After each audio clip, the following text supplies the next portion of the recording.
Well my friends, আমরা আজ আলোচনা করব হোমিওপ্যাথির এক অত্যন্ত স্পর্শকাতর বিষয়। এবং যেমন খ্রিস্টানদের ক্ষেত্রে ধর্মগ্রন্থ বাইবেল,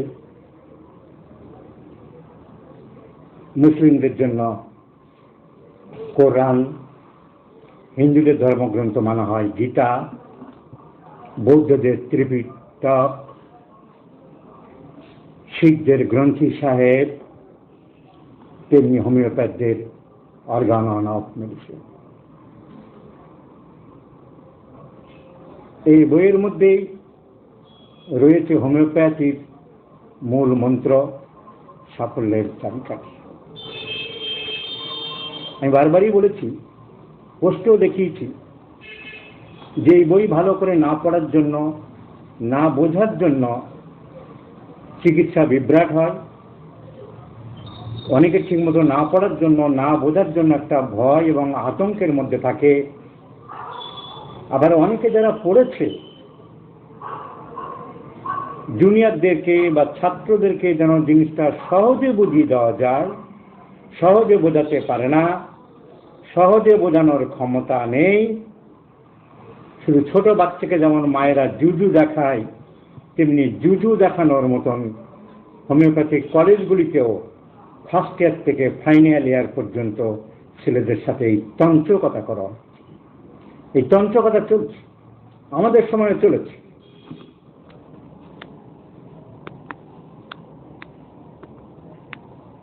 আশিসবাবু সাউন্ড কম বলছেন, আপনার সেটের ওখানে ডিস্টার্ব।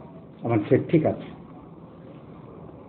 তো এই তন্ত্রকথা করে চলেছে, হ্যাঁ, জিনিস নিয়ে ঘেনর ঘেনর ঘেনর ঘেনর, vital force vital force vital force, miasm miasm miasm. এই দুটো জিনিস নিয়েই আরো বেশি মাথা খারাপ করে দিচ্ছে ছেলেদের।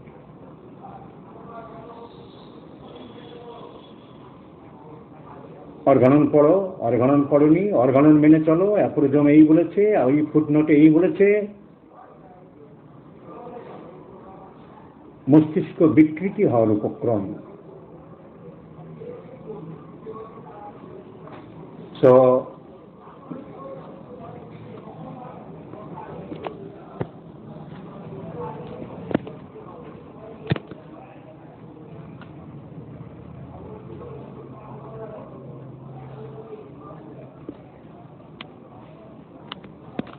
এখানে তাহলে নেট প্রবলেমে সাউন্ড গন্ডগোল হচ্ছে।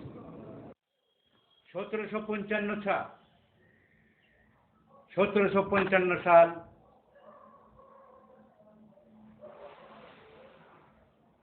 হ্যানিম্যানের জন্ম। 10 বছর যোগ করুন, 1765। আরো 10 যোগ করুন, 1775। 4 যোগ করুন, 1779। 1779। 24 বছর বয়সে হ্যানিম্যান এমডি ডিগ্রি নিলেন। অনেক কষ্ট করে। তার বাবা একজন পেইন্টার ছিলেন, চিনেমাটির পাত্রে কাজ করতেন, গরিবের সংসার। বাবা ক্লাস 4 পরে আর পড়াতে চাইনি। মাস্টার মশাইরা জোর করে পড়ালেন যে তোমার ছেলের মধ্যে পার্টস আছে, প্রতিভা আছে, ইন্টেলিজেন্ট বয়, একে পড়াতে চাই। পড়লেন, অনেক কষ্ট করলেন, গ্রাম থেকে শহরে এলেন, ছাত্রদের টিউশনি করে 24 বছর বয়সে 1779 সালে হি গট দ্য এমডি। 1779। 1 বছর বাদ দিই, 1780। আমরা ধরে নিতে পারি 1780 সাল থেকে সে ডাক্তারি আরম্ভ করলো, পাস করার পরের বছর থেকে। 1780 থেকে 1790, 10 বছর তিনি প্র্যাকটিস করতে লাগলেন। মন ভরল না। তখনকার দিনের চিকিৎসা, অনুন্নত চিকিৎসা, বেহিসাবি চিকিৎসা, অবৈজ্ঞানিক চিকিৎসা, মাথা মুন্ডহীন চিকিৎসা, এম্পেরিক্যাল চিকিৎসা, তার কোমল মন মেনে নিতে পারল না। তারা 1779-তে পাস করলো। 1780 থেকে যদি ডাক্তারি করে 1790 পর্যন্ত ডাক্তারির ফাঁকে ফাঁকে সংসার চালানোর জন্য চেম্বারে মন নেই, ডাক্তারিতে মন নেই।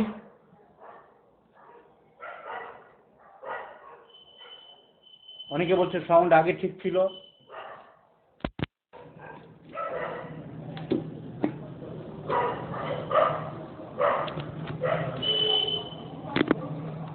তাহলে আগেরটাই দিলাম।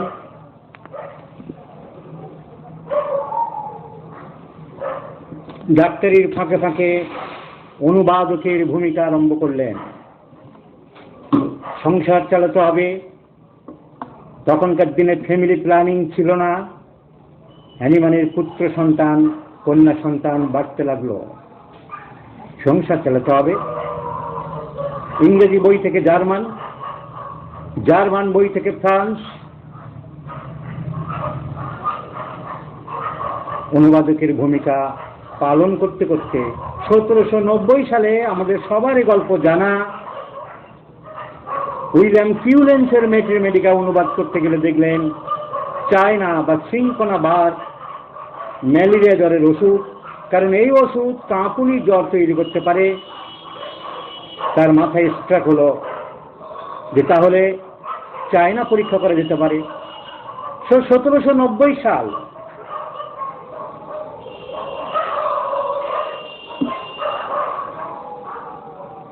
তার জীবনের দিক পরিবর্তন হলো, চিন্তার খোরাক পেলেন।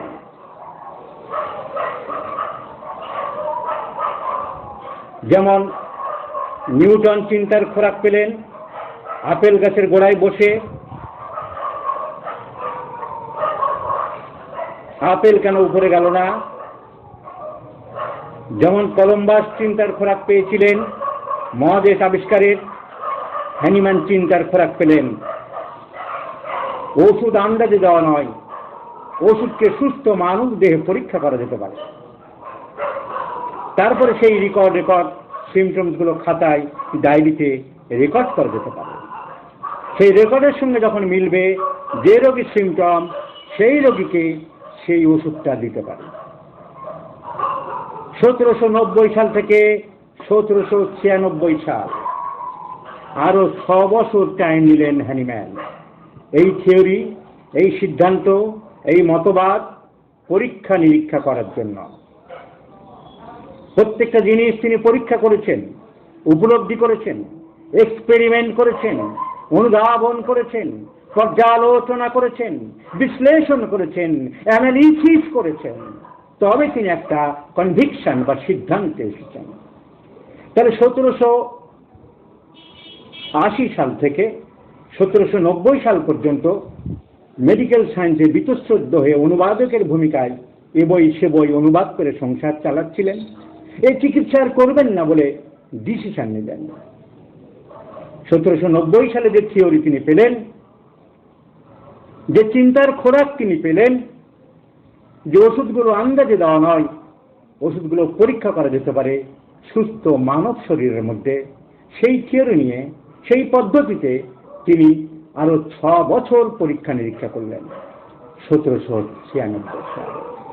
এই পরীক্ষা নিরীক্ষার ফলে তিনি প্রথম একটি রচনা বের করলেন, an essay on a new principle. আমি একটা নতুন প্রিন্সিপল পেয়েছি, একটা নতুন নীতি পেয়েছি, for ascertaining the curative power of the drugs. An essay, তিনি একটা রচনা লিখলেন, নাম দিলেন an essay on a new principle, একটা নতুন নীতির উপরে, for ascertaining the curative power of the drugs. ওষুধের আরোগ্য ক্ষমতা, ওষুধের মধ্যেই মানুষের আরোগ্য ক্ষমতা একটা ওষুধের ভিতরে কিভাবে লুকিয়ে আছে। And some examinations of the previous principles, নতুন পদ্ধতির সাথে কম্পেয়ার করার জন্যে, কন্ট্রাস্ট করার জন্যে, ডিফারেন্স করার জন্যে, পার্থক্য নিরূপণ করার জন্য আমি নতুন থিওরির সাথে পুরানো থিওরির চিন্তা ভাবনা করেছি। তো তিনি লিখলেন an essay on a new principle for ascertaining the curative power of the drugs and some examinations of the previous principles. এই পদ্ধতি, এই এসে, এই রচনায় বলা যেতে পারে birth year of homeopathy, homeopathy আবিষ্কারের সূচনা লগ্ন, সূচনা পর্ব 1796 সালকে। তাই আমরা হোমিওপ্যাথির জন্ম, হোমিওপ্যাথির প্রতিষ্ঠা, হোমিওপ্যাথির ফিতে কাটা, হোমিওপ্যাথির উদ্বোধন বলতে পারি হ্যানিম্যানের এই ছোট্ট আর্টিকেলের মধ্যে। An essay on a new principle for ascertaining the curative power of the drugs and some examinations of the previous principles. ছাপা হলো কোথায়? তার প্রিয় বন্ধু হুপল্যান্ডের জার্নাল। হুপল্যান্ড তখনকার একটা নামকরা ফিজিশিয়ান ছিলেন। তার ম্যাগাজিন ছাপা হলো 1796 সাল। 4 বছর যোগ করুন 1800, তাহলে 1796 সালে 1790 সালে থিওরিটা মাথায় পেলেন উইলিয়াম কিউলেন্সের মেট্রোমেডিকা সিঙ্কনা বার্গ চ্যাপ্টার অনুবাদ করার সময়। 1790 থেকে 1796 উনি বলেন না, এই থিওরি নিয়ে একটা কিছু কাজ করা যেতে পারে। অনেকগুলো ওষুধ পরীক্ষা নিরীক্ষা করছেন, 6 বছর হয়ে গেল। আরো 4 বছর যোগ করুন 1860 চলে আসলো। আরো 5 বছর যোগ করি 1805। এর মধ্যে তিনি অনেকগুলো ওষুধ 27টা ওষুধ নিজে পরীক্ষা নিরীক্ষা করে ফেলেছেন। তার পক্ষে সুবিধা হয়েছিল ওষুধ পরীক্ষা নিরীক্ষা করার, কারণ কোনগুলোর মধ্যে ওষুধের পার্টস আছে, কোনগুলোর মধ্যে কোন ভেজিটেবলস গ্রুপের মধ্যে অ্যালকালয়েড আছে, কোন কোন মেটালিক গ্রুপ ওষুধ তৈরি করা যেতে পারে তা তার জানার সুবিধা ছিল, কারণ হি ওয়াজ এ গ্রেট কেমিস্ট। কেমিস্ট্রির উপরে তার অসাধারণ পাণ্ডিত্য ছিল। তিনি ভাষা জানতেন, ফিজিক্স জানতেন, কেমিস্ট্রি জানতেন। কেমিস্ট্রি তিনি যদি হোমিওপ্যাথি ডাক্তারের আবিষ্কার না করতেন, হোমিওপ্যাথিক চিকিৎসা না করতেন, তিনি কিন্তু একজন খুব উঁচু দরের কেমিস্ট হতে পারতেন, কেমিস্ট্রির মানুষ। তাই 1805 সালে তিনি 27টা ওষুধ আবিষ্কার করে ফেললেন, পরীক্ষা করে ফেললেন। 1790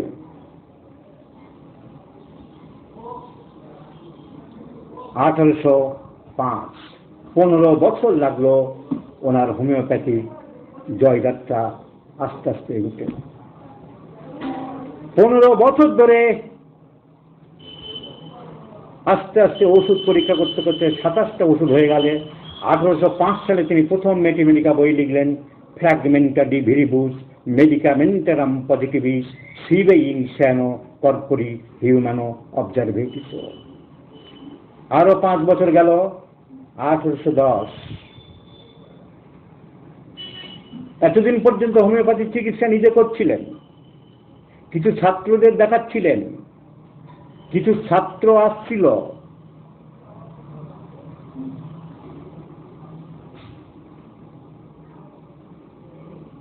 কিন্তু এই হোমিওপ্যাথি আমি আবিষ্কার করলাম। কেন আবিষ্কার করলাম? এইবারে উনি বই লিখবেন বলে ঠিক করলেন 1810 সালে অর্গানন অফ মেডিসিন। যদিও এই অর্গানন অফ মেডিসিনের কি বলতে চাইছেন তার কিছুটা ওই 1805 সালে আরেকটা বই বের করেছিলেন, মেডিসিন অফ এক্সপিরিয়েন্স, তার মধ্যে দিয়েছিলেন। তাহলে বলা যেতে পারে 1805 সালে medicine of experience is the precursor of Organon of medicine. 1810 সালে ওটাকে মডিফাই করে আরো সুন্দর করে উনি বের করলেন অর্গানন ডার র্যাশনালিন হেলিকুন্ডি, Organon the rational art of healing.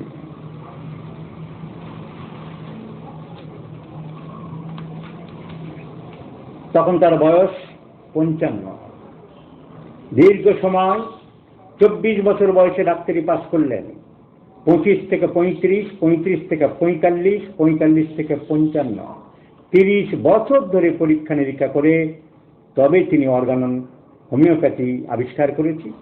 একটা নতুন থিওরির আমি দিক উন্মেষ করেছি লিখলেন। তখন তার বয়স কোনটা না 1810 সাল।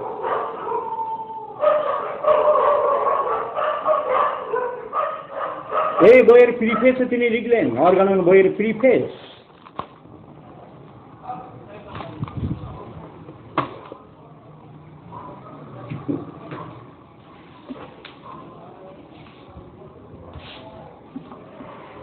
কেন বইটা লিখলেন? কেউ যখন বই বের করে তখন তার প্রিফেসে লেখে তার বইটা লেখার উদ্দেশ্যটা কি, কেন তিনি বইটা লিখলেন। হ্যানিম্যান প্রিফেসে কি লিখলেন? ফার্স্ট এডিশনের 1810 সালের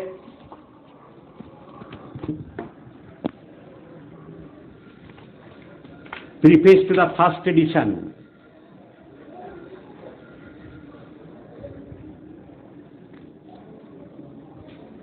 it on which man's health, মানুষের স্বাস্থ্য নিয়ে যেখানে কারবার, his most precious position on earth, অনেক জায়গায় হ্যানিম্যানের হিজ শব্দ পাবেন। হিজ মানে তিনি ঈশ্বর বিশ্বাসী ছিলেন, হিজ মানে গড। সব জায়গায় যেখানে উনি হিজ বলেছেন সেখানে গডকে বুঝিয়েছেন। His most precious position on earth depends time, who has subjected to its serious, honest investigation and has communicated to the world the results of his conviction in writings.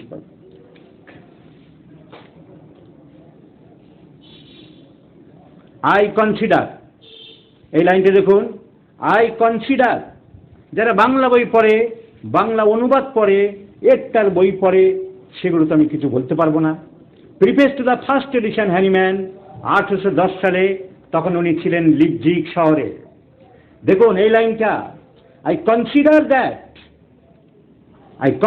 That it redounds, প্রভূতভাবে সাহায্য করবে। I consider that it redounds to my honour that I am the only one, আমি একমাত্র লোক in the recent times who has subjected it to a serious honest investigation. আমি একমাত্র লোক, এ পর্যন্ত আমি একমাত্র লোক যে সাহসী পদক্ষেপ নিয়ে অনেস্টি, সততার সাথে ধৈর্য সহকারে সব ইনভেস্টিগেশন করেছি, and has communicated to the world, এবং পৃথিবীকে জানাতে পারছি results of his কনভিকশনস in writings published, some with some without my name. আমি কিছু কিছু আমার নামে বের করেছি, কিছু কিছু লোকের ভয়ে আমার নাম দিইনি, শব্দ নাম বাট বেনামে বের করেছি।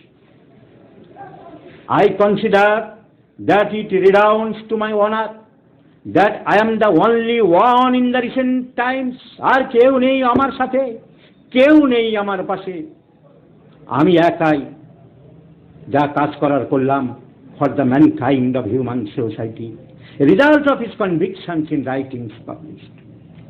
কি বলছেন উনি? In this investigation, এই পরীক্ষা নিরীক্ষার মধ্যে I found, আমি দেখলাম, the way to the truth, আসল সত্যের সন্ধান আমি পেলাম। But I had to trade it alone, আমি একাই বুঝলাম, একাই উপভোগ করছি। Very far from the common highway of the medical routine, medical সাবজেক্টে যারা আছে, মেডিকেল প্রফেশনে যারা জড়িত আছে, তারা এই জিনিস কেউ বুঝতে পারছে না। The farther I advance from truth to truth, সত্যের পিছনে আমি বারবার ঘুরেছি, the more my conclusions led me away from the old edifice, আমার সেই পুরানো বাড়ি, পুরানো লোকজন, তা থেকে আমি সরে আসতে চাইছি। and none of which, এবং কোনোটাই I accepted unless, আমি গ্রহণ করিনি, unless, ততক্ষণ পর্যন্ত না, confirmed by experience, আমি আমার এক্সপিরিয়েন্স ছাড়া কোনো জিনিস গ্রহণ করিনি। The result of my convictions are set forth in this book, আমার সেই রেজাল্টগুলো, আমার সেই কনভিকশনস, আমার সেই দৃঢ় বিশ্বাস, আমার সেই সততা, আমার সেই সত্যতা আমি এই বইয়ের মধ্যেই তুলে ধরলাম। It remains to be seen whether physicians, আমি জানি না চিকিৎসকরা ও মেন টু অ্যাক্ট অনেস্টলি, এই সত্যতা, এটা সততার সাথে নেবে কি না। by their conscience and by their fellow creature, or can open their eyes to the salutary truth. তারা নেবে কিনা আমি জানি না, কিন্তু আমি দৃঢ়ভাবে বিশ্বাস করে আমি খেটেছি। In these investigations, I found the way to the truth. আমি এই দীর্ঘ সময়ের ইনভেস্টিগেশনের মধ্যে সত্যের সন্ধান পেয়েছি। But I had to trade it alone. উনি দুঃখ করছেন, কিন্তু দুঃখের বিষয় আমি কি একাই উপভোগ করব? Very far from the common highway of medical routine. Medical আমার প্রফেশন, আমার বন্ধু বান্ধব থেকে যে এই বিশ্বাস, এই সত্যতা, এই সততা, এই উপলব্ধিটা অনেকটা দূরে, তারা কেউ জানছে না। The further I advance from truth to truth, যত এই সত্যের পিছনে বারবার আমি ঘুরেছি, the more my conclusions led me away from the old edifice. ওই বড় বাড়ি থেকে, ওই অট্টালিকাগুলো থেকে আমাকে সরে আসতে হয়েছে। But none of which I accepted, আমি কোনোটা কিন্তু গ্রহণ করিনি, unless confirm by my repeated experience. And the results of my convictions are set forth in this book. তাই আমি আমার এই বইয়ের মধ্যে তুলে ধরলাম। তাহলে এই হলো তার বই লেখার ভূমিকা। 1805 সালে যেটা উনি বলেছিলেন, তাহলে কতদিন পরে একটা জিনিস জানাচ্ছেন। আজকের একটা চাকরি করতে করতে, ওষুধের কোম্পানিতে কাজ করতে করতে, স্কুলে মাস্টারি করতে করতে, অমুক অফিসে কাজ করতে করতে এসে হোমিওপ্যাথির জয়ধ্বজা উড়াতে চাইছে, হোমিওপ্যাথির পতাকা উড়াতে চাইছে, বড় হোমিওপ্যাথ সাজতে চাইছে, হোমিওপ্যাথির কিতাব লিখতে চাইছে, হ্যানিম্যানের কথাগুলিকে বিশ্লেষণ করতে চাইছে, বোঝানোর জন্য অতি ব্যস্ত। হ্যানিম্যান যা বুঝিয়েছে তাতে সন্তুষ্ট না, আমি বুঝাবো, আমারটা শোনো, আমি বড় পণ্ডিত, আমি মহাপণ্ডিত। হ্যানিম্যান সময় নিলেন 1790 থেকে 1810, 1790 থেকে 10 বছর 1810, 20 বছর সময় নিলেন তিনি এই বই বের করতে, এই বইয়ের কথা, মনের কথা বলতে, তার রিসার্চের কথা বলতে। It remains to seen whether physicians নেবে কিনা আমি জানি না। They can open their eyes to the salutary. তারা যদি নিতে পারে, তাদের মন ও শরীরের পক্ষে এটা অনেক স্বাস্থ্যকর। I must warn the reader, আমি আমার পাঠকদের সতর্ক করছি, সাবধান করছি, অনুরোধ করছি, that indolence, love and obstinacy preclude and only freedom from prejudice. তারা যদি এই অন্ধত্ব থেকে সরে আসতে পারে, ওই অন্ধত্বের থেকে দূরে সরে আসতে পারে, ওই সংস্কার থেকে বিচ্ছিন্ন হতে পারে, আনফেয়ারিং জিল, তাদের প্রবল ইচ্ছা থাকে, qualify for the most secret of human occupations, the practice of the true system of medicine, যদি তারা বেরিয়ে আসতে পারে, যদি তারা ভালোবাসতে পারে, যদি তারা পবিত্র হিসাবে এটা প্রবল ইচ্ছা হিসাবে নিতে পারে, তারা গ্রহণ করতে পারে। এই বলেই তিনি অর্গানন বইটা লিখলেন।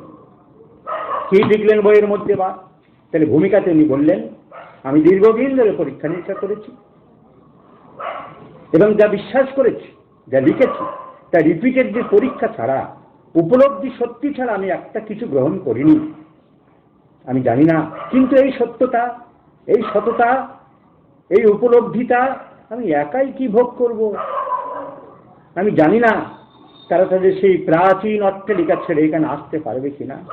যদি তাদের মন পবিত্র হয়, যদি তাদের আন্তরিক ইচ্ছা থাকে, তারা আসলে দেখতে পাবে এই মহান যজ্ঞ, মহান সাধনা মানুষকে বাঁচানোর জন্যে এটা একটা গ্রেট স্যালুট্রি, মন এবং শরীরের জন্যে নতুন ধরনের বিজ্ঞান, নতুন দিগন্ত আমি খুলে দিলাম। এই বইটিকে তিনি দুটো ভাগে ভাগ করলেন। প্রথমে লিখলেন ইন্ট্রোডাকশন, ভূমিকা। ইন্ট্রোডাকশন শব্দ উনি লেখেন, উনি লিখলেন review of the therapeutics, allopathy and a palliative treatment that have hitherto এখনো পর্যন্ত been practiced in the old school of medicine।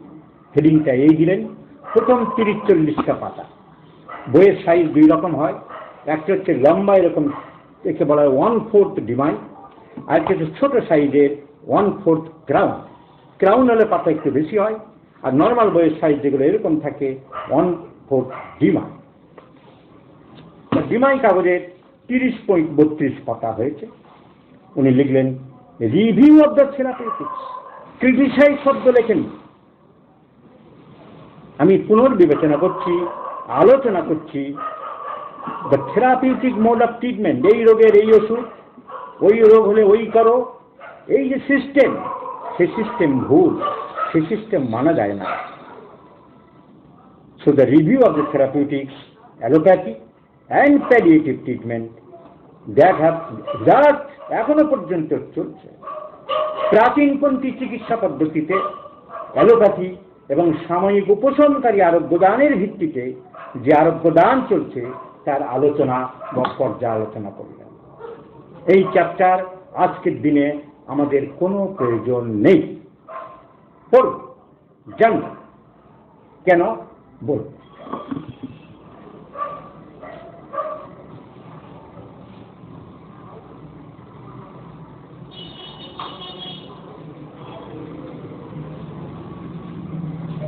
এই 30-35টা পাতা কেউ পড়ে না, মন দিয়ে দেখে না। আমার দেখার খুব প্রয়োজনও পড়ে না, কারণ যে চিকিৎসা পদ্ধতি 1790 সালে, 1795 সালে, 1800 সালে, 1810 সালে হ্যানিম্যান দেখেছিলেন, অ্যালোপ্যাথিক যে চিকিৎসা, সেই চিকিৎসা আজ আর অ্যালোপ্যাথিতে নেই। এখন তথাকথিত অ্যালোপ্যাথিক চিকিৎসা অনেক উন্নত হয়েছে, অনেক মডিফাইড হয়েছে। তো হ্যানিম্যান তখনকার দিনের চিকিৎসকদের কনভিন্স করার জন্য কেন আমি হোমিওপ্যাথি আবিষ্কার করলাম, এই প্রাচীনপন্থী চিকিৎসা পদ্ধতি থেকে পার্থক্যটা কি তোমাদের আমি বোঝাচ্ছি, সমালোচনা করছি, দেখাচ্ছি।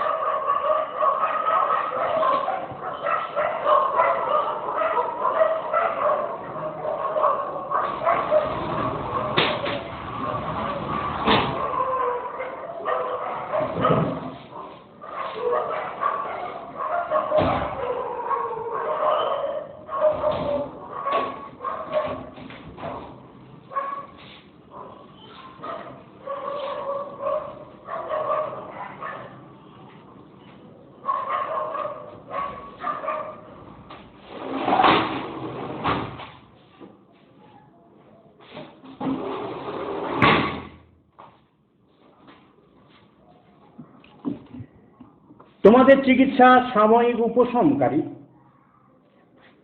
পার্মানেন্ট আরোগ্যদান তোমরা করতে পারো না।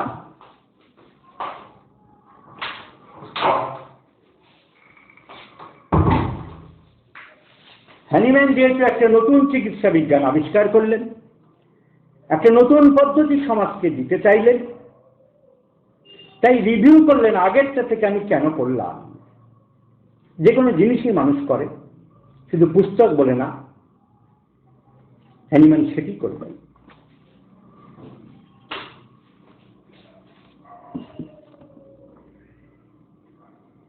তিরিশ 35 কি বললেন তিনি সে বইটার মধ্যে? সেই চিকিৎসার আজ আর নেই, সেই সব পদ্ধতি আজ আর নেই। তাই এই রিভিউ পাঠ আজকের আমাদের কোনো প্রয়োজন নেই। আমরা যাদের সময় আছে দেখতে পারি হ্যানিম্যান কি বলেছেন, কিন্তু হ্যানিম্যান যে কথাগুলো বলেছে সেই ধরনের চিকিৎসা, সেই ধরনের পদ্ধতি অ্যাবসলিউটলি কোথাও আজকাল আর হয় না। তারই সিমিলার টাইপ কিছু হতে পারে, কিন্তু তা অনেক উন্নত। হ্যানিম্যান এই 30 পাতার মধ্যে কি বলতে চেয়েছে আমি একটু সংক্ষেপে বলব। তোমাদের ধারণা রোগের মূল কারণ ধ্বংস করতে হবে। তোমরা বিশ্বাস করো রোগের মূল কারণ টলিকাজম, কিন্তু তোমরা বৃথা চিৎকার করছো। এই চিৎকার করা তোমাদের বৃথা। তোমরা বিশেষ কিছু উপকার মানুষকে করতে পারবে। মূল কারণ তোমরা কি বের করলে? তোমরা বলছো দেহের অভ্যন্তরস্থ প্যাথোলজিক্যাল যন্ত্রপাতিগুলো, এগুলো মোটামুটি আমাদের সবই জানতে জানতে পড়তে পড়তে শুনতে শুনতে হ্যানিম্যানের এই বক্তব্য থিওরিটিক্যাল অনেকে জানা। প্যাথোলজিক্যাল পরিবর্তন যা হচ্ছে, স্ট্রাকচারাল পরিবর্তন যা হচ্ছে, দেহগত পরিবর্তন যা হচ্ছে, তোমরা তাই নিয়ে পড়ে আছো। Alterations in the pathology, in the morbid states, তাকে তিনি বললেন প্রাইমা কজা মরবি। তোমরা এইসব নিয়ে মাথা ঘামাচ্ছ। আমি নতুন সৃষ্টি জিনিস আবিষ্কার করেছি, এইসব নিয়ে মাথা ঘামানোর কোনো প্রয়োজন নেই। রোগের অনুমান ভিত্তিক স্থূল চিকিৎসা তোমরা করে চলেছ। তোমরা রোগের প্যাথোলজিক্যাল কারণ দূর করার চেষ্টা করছো, তোমরা ভুল করছো। হ্যাঁ, মানে এই কথাগুলি ঘুরিয়ে ফিরিয়ে এর মধ্যে বারবার বলেছে। তাই যারা এই কথাগুলো পড়েন, খুব কঠিন ইংরাজি ট্রান্সলেশনগুলো করেছে, খুব বাজে কঠিন ইংরাজি, বোঝা খুবই মুশকিল। আর বঙ্গানুবাদ আরও কঠিন। তুমি যদি ইংরেজি থেকে বাংলা করলে, যারা যারা করেছে, সহজভাবে কেউ করতে পারে, সহজ জিনিস বোঝে না। সহজ লাইনগুলো যে বাংলায় বুঝিয়ে দেবো তা না, তাদের বাংলা বুঝতেই আবার ডিকশনারি লাগে। এই পণ্ডিত প্রবাদদের জায়গায় আমাদের ছেলেরা কিছু শিখতে পারে। লোকাল ইনফ্লামেশন যদি কোথাও জায়গা ফুলে যায়, তখন মনে করো তো রক্তটা পুষটা বের করে দিতে হবে। এক ধরনের জোক রাখত, এবং প্যারিসের একজন ডাক্তার এই চিকিৎসা আবিষ্কার করেছিল। তোমরা ওখানে জোক বসিয়ে রক্ত বের করছো। ওই প্যারিসের চিকিৎসক, ওই চিকিৎসক তিনি বলছেন রক্ত শোষক চিকিৎসক। হ্যানিম্যান খুব কড়া কড়া কথা বলেছেন এই ইন্ট্রোডাকশন চ্যাপ্টার।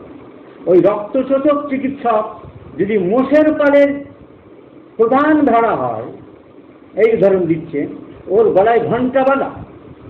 যারা মেষ চাষ করে মাঠে, ভেড়া, যে একটা লিডার ভেড়া থাকে, তার গলায় ঘণ্টা বেঁধে দেয়, হাতিদের যেমন নেতা থাকে। তো ওই প্যারিসের চিকিৎসকটা হচ্ছে ঘণ্টা বাঁধা রক্ত শোষক। আর তোমরা যারা এই রক্ত বের করা চিকিৎসা করে চলেছ, তোমরা সব ওই ঘণ্টা বাঁধা মেষের অনুসরণকারী মেষের দল, ভেড়ার দল। তোমরা রোগের কারণ স্থূল ভাবছ, স্থূল নয়। রোগের কারণ সূক্ষ্ম। সূক্ষ্ম যদি না হতো, তাহলে স্মল পক্স, জলবসন্ত যে রোগ, একটা লোক কাশি দিলে বা এ বাড়িতে হলে পাশের ঘরের কাশি রোগটা হতো না, যেটা আজকে ড্রপলেট ইনফেকশন জানা গেছে।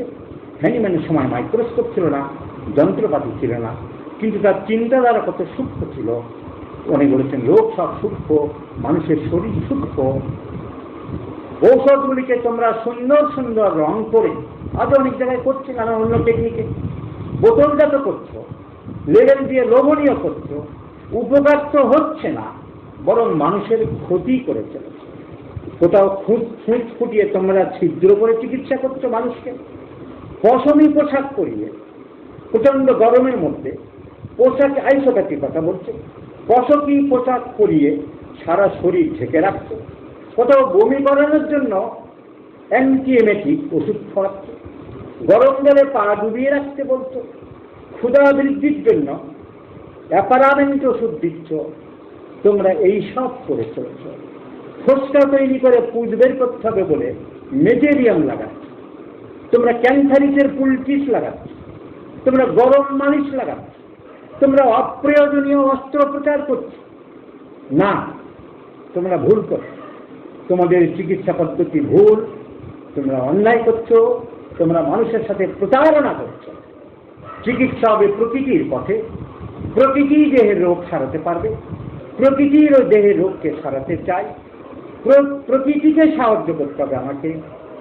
প্রকৃতিকে সাহায্য করতে হলে দেহকে শক্তিশালী করতে হবে, এবং প্রকৃতি নিজেই রোগ সারানোর জন্য ব্যস্ত হয়ে পড়ে। তুমি দেখবে এসব হ্যানিম্যানের কথা বলছে, সব থিওরিটিক্যাল পার্টের কথাগুলি বাংলায় সহজ করে বলছে। তুমি দেখবে যে একটা চোঁচ ফুটলে হাতে খচখচ করছে, যতক্ষণ না বেরোচ্ছে তোমার মধ্যে একটা অস্বস্তি চলছে।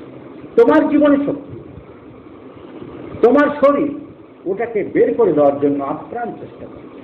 তোমার দাঁতের পরে একটা মাছের কাঁটা ফুটলে, তোমার গলায় একটা কাঁটা, তোমার খসখস করছে, তোমার জিভ যাচ্ছে, দাঁত যাচ্ছে, প্রকৃতি চাইছে।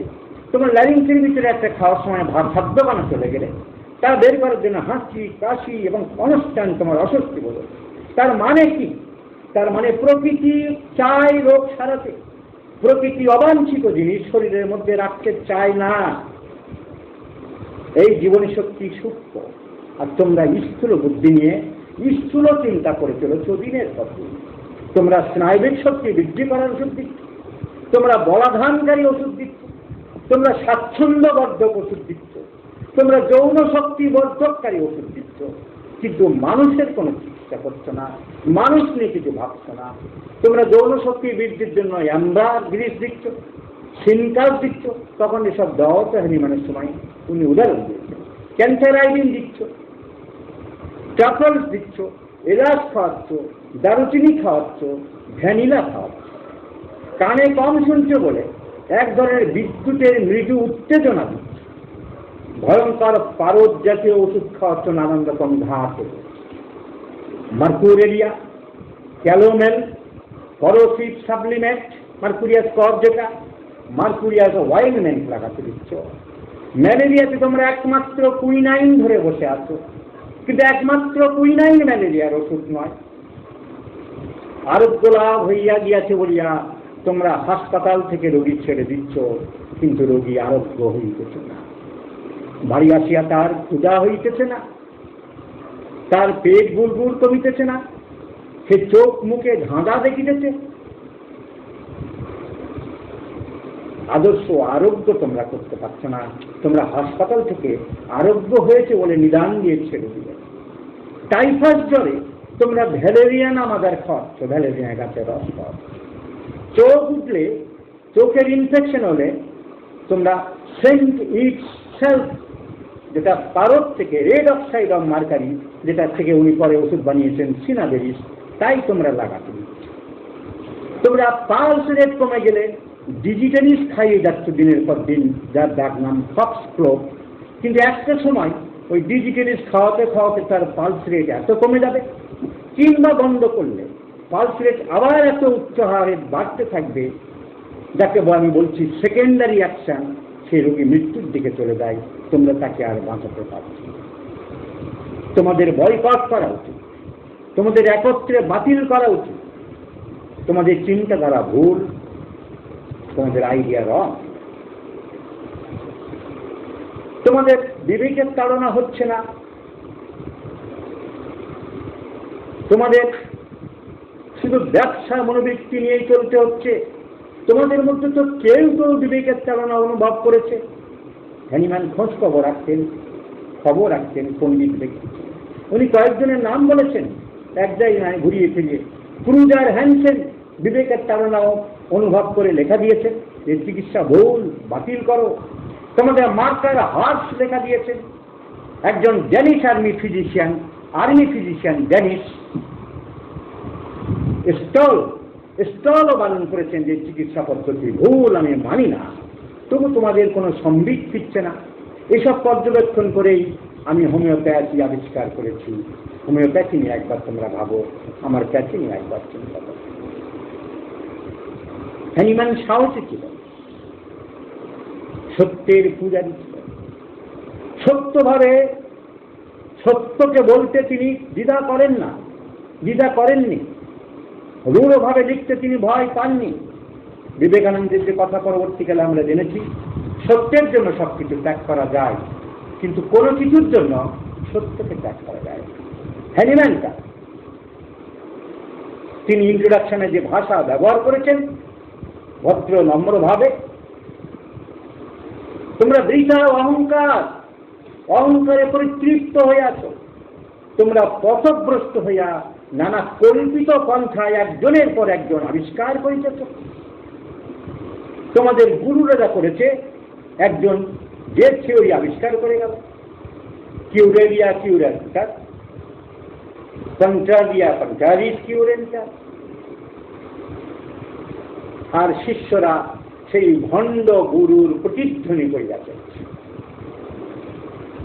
বৃথা চিৎকার ছাড়া তোমরা কিছুই করতে পারছো না, বৃথা গর্বে তোমরা স্ফীত ও ফুলে আছো। তোমাদের গবেষণাগুলি বেশিরভাগ শুধু জমকালো, নীরব, অর্থহীন, আরোগ্য বিধানের সংকেত দানে সম্পূর্ণ অক্ষ মানবর্জী। এইসব তোমাদের কারুর একাগ্রতার সাধনা নয়। কেউ গুছিয়ে সাধনা করে কিছু করনি। তোমাদের এই জোঁক লাগিয়ে রক্ত খাওয়ানো, প্যারিসের রক্ত পিপাসু চিকিৎসকের অনুকরণে সবাই এই পথ ধরেছ। এই জন্য কসাইখানার দরজা খোলার এক দরজালিকা প্রবাহে চলেছ। প্রতিটা লাইন আমি ইন্ট্রোডাকশন থেকেই বলছি, আমি নিজে বুঝাচ্ছি। কি সাংঘাতিক কথা অ্যানিম্যান এখানে বলেছেন। এই জন্য কসাইখানার দরজা খোলা এক প্রতিযোগিতা তোমরা আরম্ভ করছো রোগের মূল যে গভীরে, কিন্তু তোমাদের কাণ্ডজ্ঞান নেই। তোমরা কাণ্ডজ্ঞানহীন ভাবে রোগ আরোগ্যের নামে অস্বাভাবিক উপায়ে রোগ লক্ষণকে দূর করার প্রচেষ্টায় খেলায় মেতে আছে। তোমাদের সব বৃথা স্বপ্নবিলাস, ভিত্তিহীন অলীক কল্পনা, অলীক ধারণা। কোনো উপকার তো কোনো মানুষের হচ্ছে না, কোনো কল্যাণ তো পৃথিবীর মানুষের হচ্ছে না, বরং মানব জাতি আরো পীড়িত হয়ে পড়ছে, মানব জাতি আরো ক্ষতিগ্রস্ত হয়ে পড়ছে। এসব কোনো বিজ্ঞানসম্মত চিকিৎসা তোমাদের নয়, এসব তোমাদের ব্যবসার পথ। ব্যবসার পথ সুগম করার জন্য এক একটা কৌশল এক একজন আবিষ্কার করে চলেছ দিনের পর দিন। কোন রোগী তোমরা ভালো করতে পারছো। আরোগ্য লাভ হয়েছে বলে হাসপাতাল থেকে যেসব রোগী বাড়ি পাঠিয়ে দিচ্ছ, তারা কি সত্যি আরোগ্য হয়েছে কেউ একজন? এসব তথাকথিত বিজ্ঞানসম্মত চিকিৎসায় রোগী দিনের পর দিন মৃত্যুর দ্বারে উপনীত হচ্ছে, একজন মৃত্যুর হাত থেকে ফিরে আসছে না। কিন্তু তোমাদের সম্বিত ফিরছে না। তোমাদের এই কুচিকিৎসা আসলে রোগীদেরকে হত্যা করছে। তোমরা হত্যাকারীর দল। তোমরা ডিজিটালি দিচ্ছ, নিদ্রা দূর হয় সেই ওষুধ দিচ্ছ, ক্ষুধা হয় না সেই ওষুধ দিচ্ছ। তোমরা রোগীকে দেখছো না, তোমরা মানুষকে ভাবছো না। শরীরে শক্তি থাকছে না, মৃত্যু আসন্ন হয়ে পড়ছে, ওজন কমে যাচ্ছে, তার শরীরের জীবনী শক্তি হ্রাসপ্রাপ্ত হচ্ছে, তারা মৃত্যুর পথে এগিয়ে যাচ্ছে, একজনও বাঁচছে না। আমি বেশিরভাগ লোককে তোমাদের চিকিৎসায় বাঁচতে দেখছি না। তোমরা এইরূপ চিকিৎসাই করে চলেছ। দুঃখের বিষয়, 2500 বছর পেরিয়ে গেল,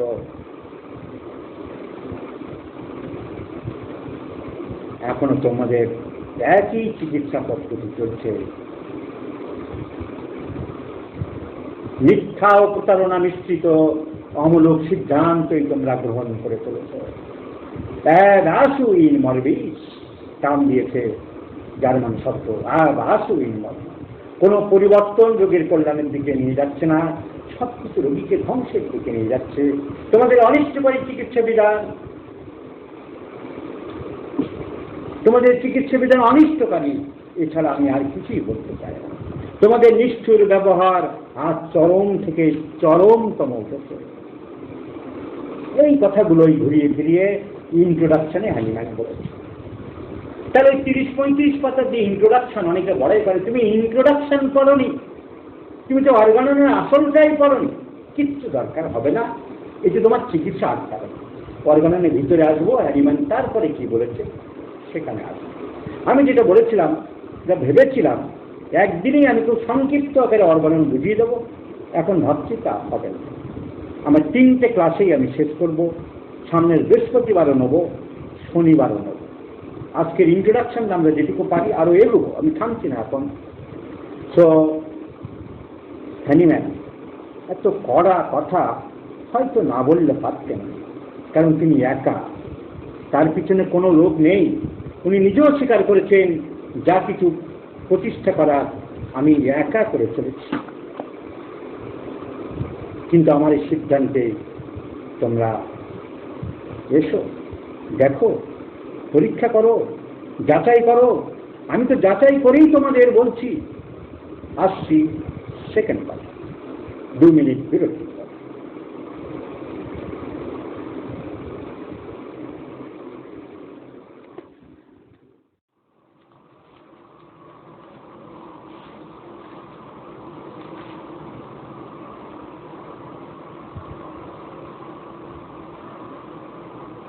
তাহলে আমরা দেখলাম হ্যানিম্যান অর্গানন বই বের করলেন, হোমিওপ্যাথি আবিষ্কারের যে ক্লু পেলেন 1790 সালে, তার 20 বছর পর, তখন তার বয়স ছিল 35। 1790 সালে 35 আর 10 45 আর 10 55 বছর বয়সে তিনি অর্গানন লিখলেন। 20 বছর তপস্যার পরে, 20 বছর সাধনার পরে, আর এখন 3 মাসে গিয়ে ফেসবুকে বড় বড় পণ্ডিত সাথে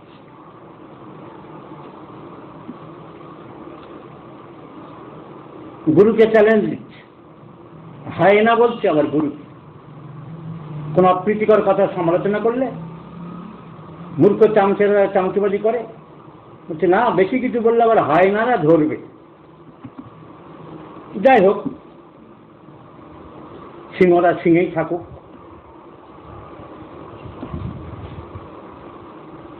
তখনকার দিনে যে অ্যালোপ্যাথিক চিকিৎসা ছিল, অ্যালোপ্যাথিক নাম তো হ্যানিম্যানের দেওয়া, যে এম্পেরিক্যাল যে চিকিৎসা ছিল, জোঁক লাগিয়ে চিকিৎসা করা, পাগলকে পিটিয়ে চিকিৎসা করা, কানে কম শুনছে ইলেকট্রিক শক কানের ভিতরে দেওয়া, কোথাও পাস ফরমেশন হয়েছে জোঁক লাগিয়ে দাও, পুলটিস দাও, সেক্স বাড়ানোর জন্য ওই ওষুধ দাও, খিদে বাড়ানোর জন্য এই ওষুধ দাও, আন্দাজে কিছু জগাখিচুড়ির চিকিৎসা ছিল। আজকেও অ্যালোপ্যাথিতে সেক্স বাড়ানোর ওষুধ দিচ্ছে, আজকেও অ্যালোপ্যাথিতে ক্ষুধা বাড়ানোর ওষুধ দিচ্ছে, কিন্তু তার একটা সায়েন্টিফিক বেদ আছে। তখন কোনো সায়েন্টিফিক বেদ ছিল না। আজকের মডার্ন মেডিসিন একটা বেস দেখা, যে এই কারণ দেখো এইটা ওরা পরীক্ষা করে দেখিয়ে দেবে যে এই এনজাইমটা স্টোমাকে বাড়িয়ে দিচ্ছে, আপাতত বাড়াচ্ছে, পরে ক্ষতি, সেটা অন্য জিনিস। কিন্তু আগে কোনো বেদ ছিল না, কোনো থিওরি ছিল না, কোনো ভিকটিম ছিল না, কোনো নিয়ম ছিল না, কোনো প্রফিট ছিল না। এটাই হ্যানিম্যান সমালোচনা করেছে যে তোমাদের একে বীতশ্রদ্ধ, তোমরা মানুষের ভালো করছো না, ভালো করতে পারো না।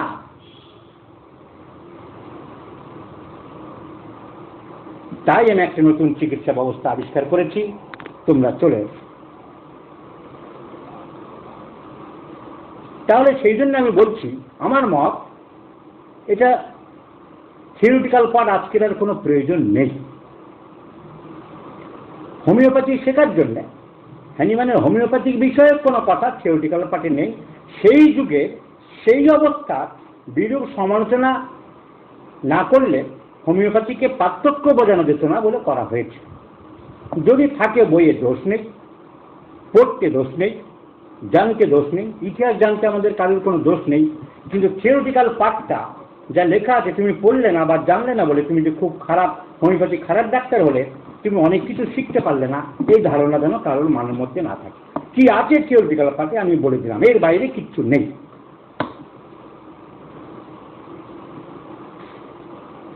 1810 সালের এপ্রিল মাসে হ্যানিম্যান বইটা বের করেছিলেন। বইটা পাবলিশ করতে টাকা দিয়েছিলেন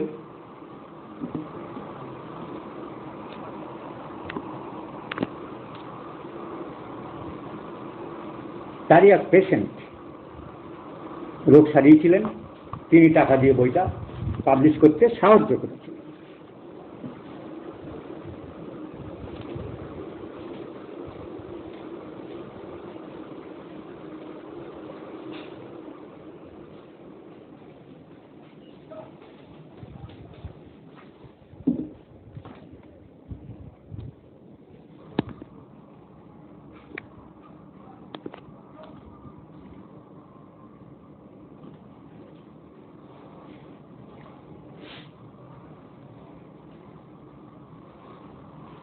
নেটে প্রবলেম, শব্দে প্রবলেম কোনো কোনো জায়গার জন্য হচ্ছে বলে আমার ধারণা। এটা স্যামসাং এর ভালো সেট, সেটির গন্ডগোল হবে কেন? অনেকে বলছে, তারা যারা বলছে এভরিথিং ওকে, তাদের কেন হচ্ছে? তবু আমি সামনের মাস থেকে নেবো, ওই ওয়াইফাই নেব। বই তো বেরোলো অর্গানন, হ্যানিম্যান তুলোধনা করলেন যাদের, তারা কি তারা সহজে ছেড়ে দেবে? কি ভেবেছিল হ্যানিম্যান? হ্যানিম্যান ভেবেছিল এই বই পড়ে সবাই গদগদ চিত্তে তার পায়ে এসে পড়বে, জয় মাল্য আর জয় তিলক করিয়ে দেবে হ্যানিম্যানকে? কোথাও মানুষ তাই করেছে? ভায়োলেন্ট ওয়ারফেয়ার অ্যাগেনস্ট হ্যানিম্যান আরম্ভ হলো সারা জার্মান জুড়ে। তুলোধনা করে দিয়েছে তো ওই ইন্ট্রোডাকশনের মধ্যে হ্যানিম্যান। বইয়ের আসল পাঠের মধ্যে কিছু তেমন খুব একটা নেই। ইন্ট্রোডাকশনটাই তথাকথিত চিকিৎসা পদ্ধতি, বিভিন্ন চিকিৎসকের বিভিন্ন উদাহরণ দিয়ে তুলোধনা যাকে বলে, তোমরা ভুল করছো, তোমরা অন্যায় করছো, তোমরা বিশ্বাসঘাতকতা করছো, তোমরা মানুষকে মারছো, তোমরা মোষের পাল নিয়ে যাচ্ছ, তোমরা পিশাচ, তোমরা রক্ত পিপাসু, এন্ড হোয়াট নট। হ্যানিম্যানকে ছেড়ে দেবে? ভিগোরাস ডিনাউন্সিয়েশন, ক্রিটিসিজম, কন্ডেম আরম্ভ হয়ে গেল সারা জার্মান জুড়ে, ছড়িয়ে পড়ল ফ্রান্সেও, পাশের দেশগুলিতেও। Hahnemann was rudely criticized, brutally criticized, roughly criticized, crudely criticized, এবং পৃথিবীতে অনেক জিনিস নিয়ে আলোচনা হয়েছে, ক্রিটিসিজম হয়েছে, তর্ক বিতর্ক হয়েছে, গন্ডগোল হয়েছে, কিন্তু কোন একটা বই নিয়ে, বিজ্ঞানের বই নিয়ে, কোন ভাষায় এত ভিগারাস ডিনাউন্সিয়েশন, ক্রিটিসিজম বা কন্ডেম এর আগে আর হয়নি। হ্যানিম্যানকে মারা চক্রান্ত হতে লাগলো, ঢেড়ি পেটানো আরম্ভ হয়ে গেল, পাগল ছাগল যে যা পাচ্ছে বলতে আরম্ভ করলো।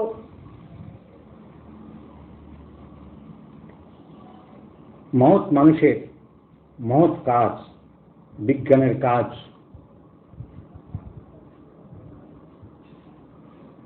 থেমে থাকে না, আটকানো যায় না। Jesus crucified,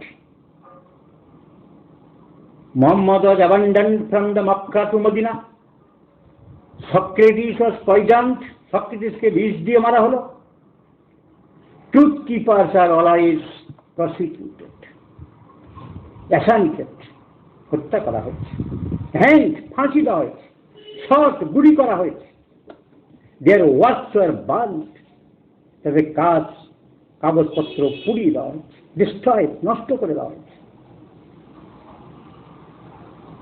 কিন্তু সেই আগুনের ছায়ের মধ্যে থেকেই তাদের বিজ্ঞান, তাদের আবিষ্কার, তাদের চিন্তাধারা আবার জেগে ওঠে। মহৎ মানুষকে হত্যা করা যায়, কিন্তু তাদের মহত্বকে মুছে দেওয়া যায় না। হ্যানিম্যান খুব ব্রুটলি ক্রিটিসাইজড হল। Total Germany physicians United together, they fought against the truth that denied the factual truth. আসল ট্রুথকে ঢাকা দেওয়ার জন্য তারা উঠে পড়ে গেল। হেনরথ বলে একজন ডাক্তার অ্যান্টি অর্গানন বলে একটা ছোট্ট পুস্তিকা বের করলেন। ডক্টর সিমান বলে একজন অ্যান্টি হোমিওপ্যাথিক আর্কিভ বলে বই বের করলেন। হুবল্যান্ড, যে হ্যানিম্যানের প্রিয় বন্ধু এবং বিশ্বস্ত ছিল, তার মেডিকেল জার্নালে, হুবল্যান্ডস মেডিকেল জার্নালে হ্যানিম্যানকে তুলোধনা করলেন। ডেমাকি, একজন ফ্রেঞ্চ কেমিস্ট্রি প্রফেসর, যার দুখানা বই, কেমিস্ট্রির বই, ফ্রেঞ্চ ভাষা থেকে জার্মান ভাষায় অনুবাদ করে দিয়েছিল হ্যানিম্যান ডাক্তারি পড়াকালীন। হ্যানিম্যানের বয়স তখন ছিল 21 বছর, এবং Demachy was highly satisfied about Hahnemann. এই ছেলেটার মধ্যে পার্টস আছে, লোকটার মধ্যে পার্টস আছে, এবং কারেকশনও করে দিয়েছিল অনেক জায়গায়। হি modified corrected and enhanced the chemistry book of the Demak. সেই ডেমাকি দেখলো লোকটা কি করলো, এ কি কাজ, এর মধ্যে এত প্রতিভা ছিল, এইভাবে নষ্ট করে ফেললো। উনি লিখলেন, this man would have made a great chemist, একজন খুব বড় কেমিস্ট হতে পারত। আর I am sorry to say, আমার খুব দুঃখ লাগলো, দুঃখের সাথে বলছি, he has changed into a great charlatan, তা হাতুড়ের পর্যবসিত হয়ে গেল এত কেমিস্ট্রি নলেজ থাকা সত্ত্বেও। তো দুঃখ করলেন উনি। Association of druggist and chemist of Germany, সারা জার্মানির যারা ওষুধ বিক্রেতা, যারা কেমিস্ট, তারা দলবদ্ধ হয়ে গেল সবাই, কারণ সবার বিরুদ্ধে আন্দোলন, সবাইকে মানুষকে খেপিয়ে দেওয়া হচ্ছে, আমাদের চলবে কি করে, খাবো কি করে। তারা গভর্নমেন্টের কাছে গেল, ইন্ডিভিজুয়ালি কিছু না, গভর্নমেন্টকে বলল জাস্ট কি অ্যাকশন নিতে হবে হ্যানিম্যানের বিরুদ্ধে, তার ফলোয়ারদের বিরুদ্ধে, তার ওষুধ তৈরির বিরুদ্ধে, তার ঔষধ ডিসপেন্সিং করার বিরুদ্ধে গভর্নমেন্ট অ্যাকশন নিল। তার 6 জন ছাত্রকে অ্যারেস্ট করল, doctor Stapf, doctor Morris, doctor Muller, doctor Franz, doctor Baumgarten were all punished, fined and prosecuted. Doctor Koval, একজন ব্রিলিয়েন্ট মেডিকেল স্টুডেন্ট সেই সময়, তাকেও অ্যারেস্ট করা।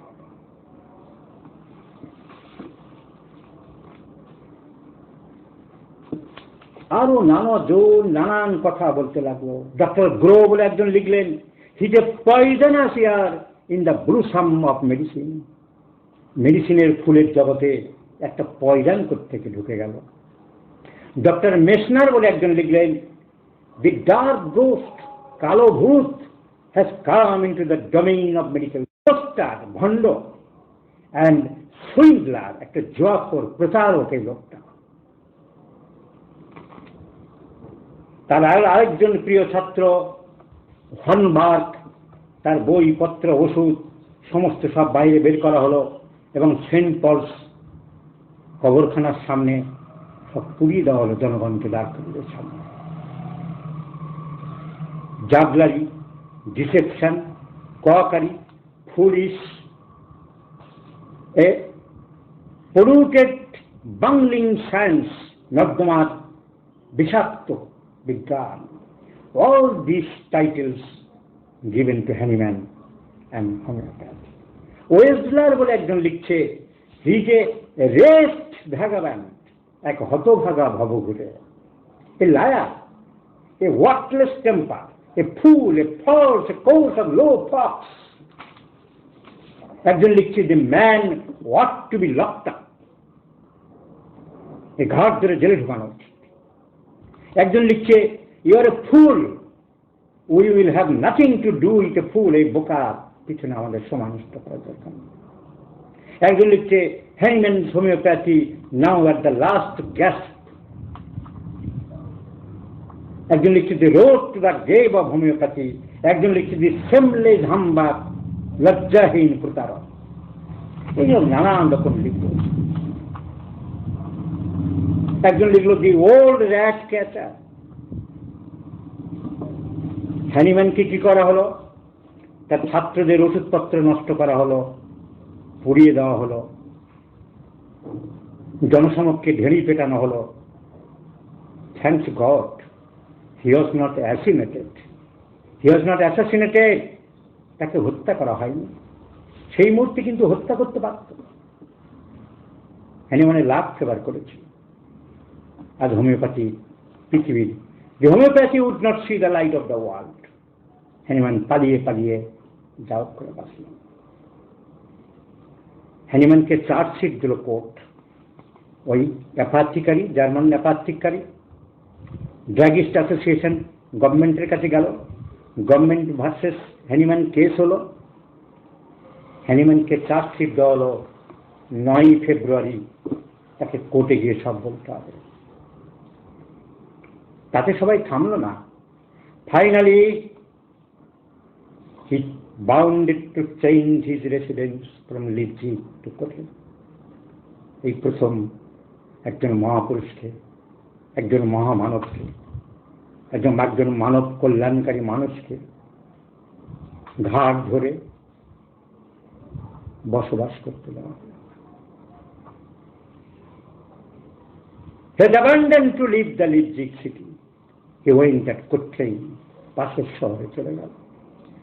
পৃথিবীর ইতিহাসে এর থেকে দুঃখের, এর থেকে বেদনা, এর থেকে কষ্টের, এর থেকে বেদনার আর কি হতে পারে? মানব কল্যাণে ব্রতী যে বিজ্ঞানী 20-25টা বছর যে মানব সেবার জন্য নিরন্তর পরিশ্রম করে চলেছে, অক্লান্ত পরিশ্রম করে চলেছে, দিনের পর দিন, রাতের পর রাত না খেয়ে খেটে যে বিজ্ঞান প্রতিষ্ঠা করে চলেছে, তার পুরস্কার হলো ঘাড় ধরে বের করে দেওয়া। আমি একটু আগে বলেছিলাম মহাপুরুষদের প্রত্যেকের জীবনে তাই হয়েছে। Jesus was crucified, Muhammad was abandoned from Makkah to Medina, Galileo was poisoned, Socrates was poisoned, Bruno was burnt, many were hanged.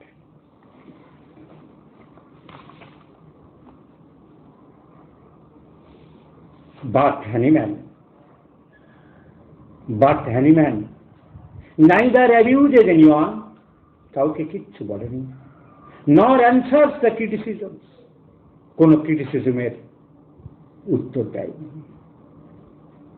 8 বছর ধরে নীরবে তিনি কষ্ট সহ্য করলেন। 1810 এই বইটাই উনি আবার বের করলেন 1819 সালে, মডিফিকেশন করে, চেঞ্জ করে। কিন্তু তিনি থামেননি, কিন্তু তিনি দমেননি। যে সত্যের সন্ধান পেয়েছেন তার থেকে সরে তিনি আসেন।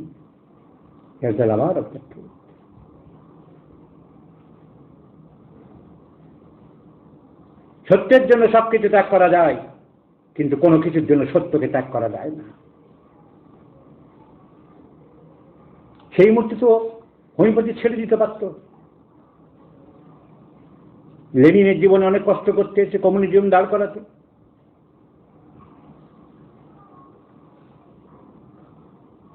8 বছর ধরে কষ্ট করলেন, কিন্তু ওষুধ পরীক্ষা বন্ধ করেননি। কোথেনে অতটা অত্যাচার হয়নি। ওষুধ পরীক্ষা করতে আরম্ভ করলেন, ম্যাথমেটিকা পিউরা লিখতে আরম্ভ করলেন। 1811, 13, 15, 17, 19 ম্যাথমেটিকা 6টা ভলিউম বের করলেন। এইবারে তিনি মনস্থির করলেন 1819 সালে এই অর্গানন অফ মেডিসিনের 2য় এডিশন বের করবেন। 8 বছর ধরে কাউকে কোনো অভিযোগ করেনি, কোনো কটূক্তি করেনি, কোনো কথার উত্তর দেয়নি। তিনিও ফার্স্ট এডিশনের ইন্ট্রোডাকশনে সমালোচনা করেছেন ভদ্রভাবে। যা সত্যি মনে করেছেন তাই বলেছেন। তোমরা ব্যবসা করছো, তোমরা মানুষ করছো, মানুষ মারছো, তোমাদের একটা নীতি নয়, এই নীতিতে চিকিৎসা হয় না। তোমরা একটার পর একটা নীতি বের করছো, তোমাদের কোন নীতিটা আসল তোমরা নিজেরাই জানো না। যোগ দিয়ে চিকিৎসা করছো, মেরে চিকিৎসা করছো, ইলেকট্রিক শক দিয়ে চিকিৎসা করছো, ক্যান্সার আইডিন দিয়ে সেক্স বাড়াতে চাইছো। এইসব চিকিৎসা নয়, এটাই তিনি বলেছিলেন। কিন্তু কোনো ক্রিমিনাল অফেন্স করেননি, কোনো অন্যায় করেননি। তার জন্য তার ভিটে মাটি ছাড়তে হলো, তার জন্য তার ছাত্রদের মারা হলো, সমস্ত ওষুধপত্র পুড়িয়ে দেওয়া হলো, বাড়ি ঘরদোর জ্বালিয়ে দেওয়া হলো। নিজের শ্বশুর হেনরিয়েটার বাবা কুসলার, যে মেয়েকে উনি বিয়ে করেছিলেন তার নাম ছিল হেনরিয়েটা, তার বাবা ছিল একজন ঔষধ বিক্রেতা। ফলে সে ওই অ্যাপাথিকেটের দলে চলে গেল। শ্বশুর জামাইকে মারার জন্য উঠে পড়ে লেগেছিল, কারণ এই জামাই থাকলে তো আমার চলবে না। পৃথিবীর ইতিহাসে এর থেকে বেদনার আর কি হতে পারে? হ্যানিম্যান অ্যাক্রস দ্য সরোফুল ডেজ, দুঃখের দিনগুলো পার করে ধৈর্য ধরেছিলেন হ্যানিম্যান, ভেঙে পড়েন। বিপ্লবী হতে গেলে ভেঙে পড়লে হয় না, সংগ্রামী হতে গেলে ধসে পড়লে হয় না। মাথা উঁচু রাখতে হবে, মাথা ঠান্ডা রাখতে হবে। যা পারেনি আমাদের নমস্য ব্যক্তি সুভাষ মুখোপাধ্যায়, টেস্ট টিউবজনক। গভর্নমেন্টের অত্যাচার, ভালো জিনিস আমাদের সিপিএম বামফ্রন্ট গভর্নমেন্ট বাধা দিয়েছে, দিনের পর দিন ওনার উপর অত্যাচার করেছে, উনি সহ্য করতে পারেননি, সুইসাইড করলেন। কিন্তু এই উপমহাদেশের প্রথম টেস্ট টিউব বেবির প্রতিষ্ঠাতা তিনি। উনি ধরতে সবাই ইমোশনাল হয়ে পড়ে, সবাই সহ্য করতে পারে না। হ্যানিম্যান করেছিলেন, দাঁতে দাঁত চেপে তিনি লড়াই করলেন 1810 থেকে 1819।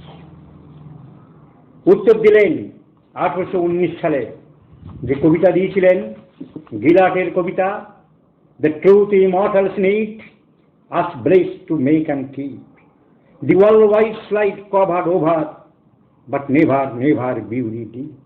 কবিতাটা তুলে দিলেন, তার বদলে কি দিলেন? দুটি শব্দ, জার্মান শব্দ, আউডি সেপার। আসল উচ্চারণ আউডি সেপার। কেন? Dare to be wise. আউডি নির্ভীক, সাহসী হও। সেপার ফর নলেজ, জ্ঞান। জ্ঞান লাভের জন্য আমি আমার যে বই 1810 সালে বের করেছিলাম, আমি তার সাময়িক বন্ধ রেখেছিলাম। কারণ তোমরা যদি আমাকে মেরেই ফেলতে, আমাকে হত্যা করতে, তাহলে তো কাজ করা যেত না, এগুলো যেত না, আমার আবিষ্কার ধ্বংস হয়ে যেত, আমার প্রচেষ্টা শেষ হয়ে যেত, আমার সদর্থক ভূমিকা নষ্ট হয়ে যেত। তাই আমি দাঁতে দাঁত চেপে লড়াই করে আবার এসেছি বন্ধু, আমি তোমাদের সামনে। I accepted your challenge. আমি তোমাদের চ্যালেঞ্জ গ্রহণ করলাম। দা নিয়ে নয়, শাবল নিয়ে নয়, বল্লভ নিয়ে নয়, জ্ঞান।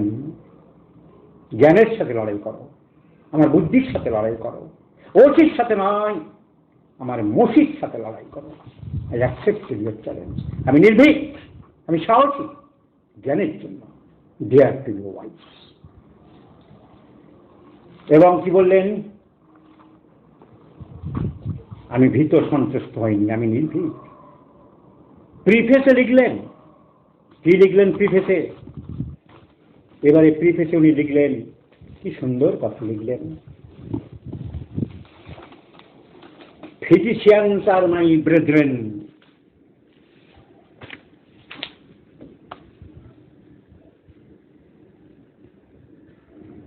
Preface to the second edition.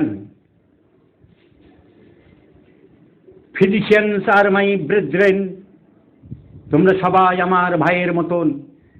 আমাকে গঞ্জনা দিয়েছো, লাঞ্ছনা দিয়েছো, মেরেছো, অত্যাচার করেছো, বাড়িঘর জ্বালিয়ে দিয়েছো, কিন্তু আমি তোমাদের ভাই মনে করি।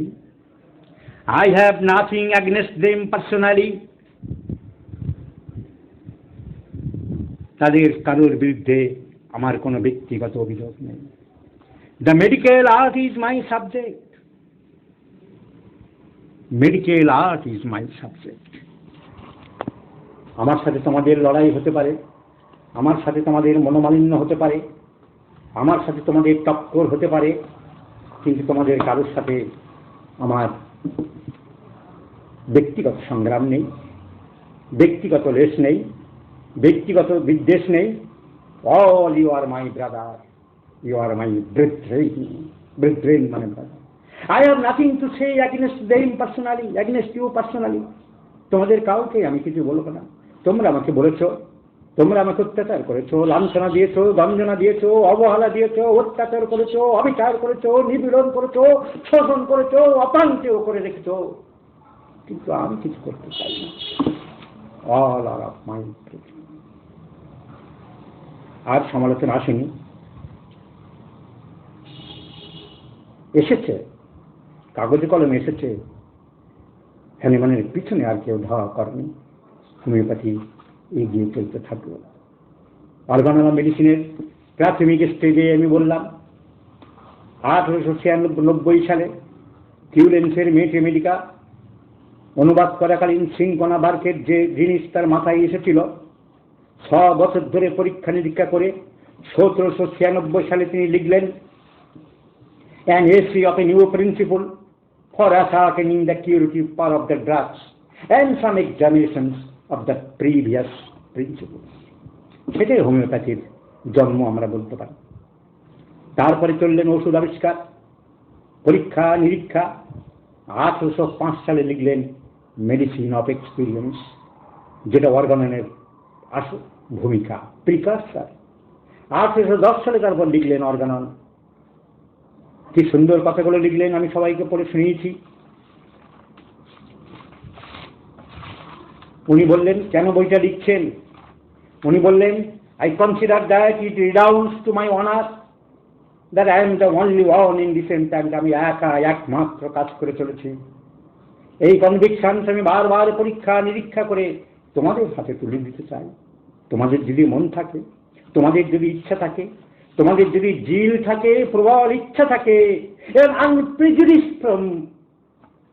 ফ্রি ফ্রম আনপ্রেজুডিস, তাহলে তোমরা এই জিনিস গ্রহণ করো, দেখো, উপলব্ধি করো। কিন্তু উনি যদি ওই ইন্ট্রোডাকশন পাকে সমালোচনা না করতেন, তাহলে হয়তো এত লোক পিছনে লাগতো না। কিন্তু তিনি তো ভয় পাননি, তিনি নির্ভীক, তিনি সত্যি কথাইগুলো তুলে ধরেছেন। সারা জার্মান খেপে গেল, তার বিরুদ্ধে কি অত্যাচার হলো সবই বললাম। তারপরে বের করলো সেকেন্ড এডিশন 1819 সালে। এইবারে আসল বইয়ের কথা একটু আলোচনা করব আজ, আগামীকাল, আগামী বৃহস্পতিবার এবং শনিবার আবার আলোচনা করব। তাহলে অর্গানন নিয়ে ভয়ের কিচ্ছু নেই। থিওরিটিক্যাল পার্ট বড্ড কঠিন কঠিন, ইংরেজি অনেকে পড়ে না, খুব ভয়। না পড়লেও কোনো দোষের নেই, কোনো ক্ষতি নেই, তোমার হোমিওপ্যাথিক চিকিৎসা আটকাচ্ছে। অ্যান্ড টু মি, আমার মতে ওই থিওরিটিক্যাল পার্ট রাখার কোনো দরকারই নেই। কারণ অ্যালোপ্যাথিক চিকিৎসা কোনো অনেক মডিফাইড, অনেক উন্নত, ওই চিকিৎসা কেউ করে না। তাহলে ইন্ট্রোডাকশন যদি বাদ দিই, অর্গাননের সাইজ কিন্তু খুবই ছোট। তাহলে ছেলেরা ভয় পায় কেন? এই যে অর্গানন অরিজিনাল সাইজ, এই যদি ইন্ট্রোডাকশন পার্ট বাদ দিই, এই হলো এর সাইজ, ছোট্ট বই, 1/4 ডিমাই সাইজ। আবার কোনো কোম্পানি 1/4 ক্রাউন সাইজ করেছে। এমন কিছুই বড় বই না। কিন্তু বই আমরা বড় দেখি কেন? বড় দেখি, ভয় পাই, ঘাবড়ে যায় কেন? অনেক বড় মোটা দেখি কেন? প্রতিটা অ্যাফোরিজম, হ্যানিম্যান যে স্টাইলে বইটা লিখেছে তাকে বলা হয় অ্যাফোরিজম।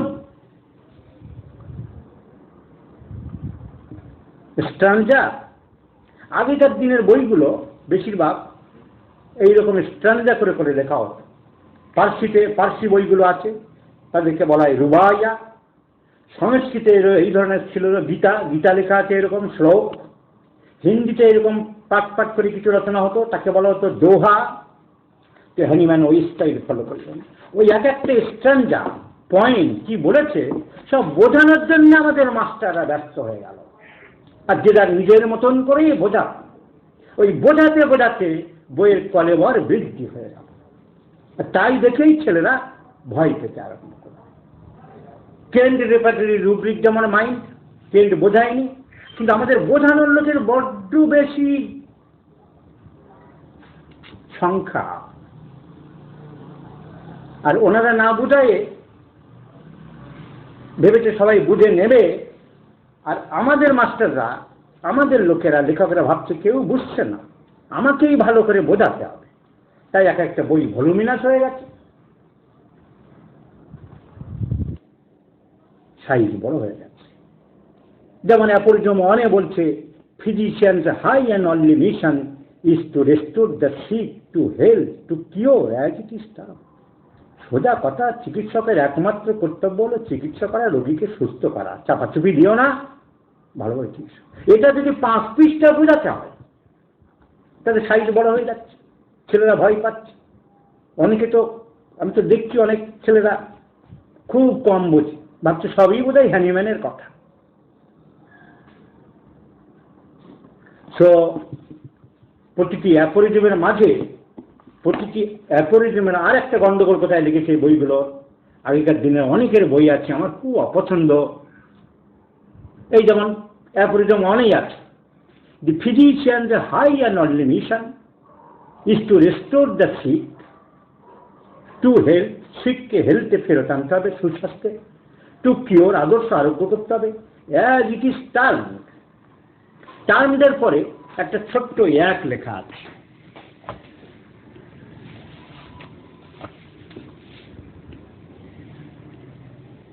এই যে the physician's high and only mission is to restore the sick to health, to cure, as it is termed বলে একটা এক দেওয়া আছে। এই ছোট্ট করে একের মানে হলো এই টার্মড বলতে আমি কি বুঝিয়েছি, এই ব্যাপারটা সম্বন্ধে আমি কি বলেছি। এইবারে বইয়ের নিচে এক, ওই এক এখানে বুঝিয়েছি। His mission is not, however, to construct so-called systems, এইভাবে উনি তো বুঝিয়ে দিয়েছেন। যেখানে বোঝার প্রয়োজন মনে করেছেন সেখানে এনারা বুঝিয়ে দিয়েছেন। কিন্তু এইটাকে আবার 10 পাতায় বোঝাতে গেছে আমাদের লোকজন, ফলে বইয়ের সাইজ বড় হয়ে গেছে। এক একজনের বোঝানোর টেকনিক এক এক রকম।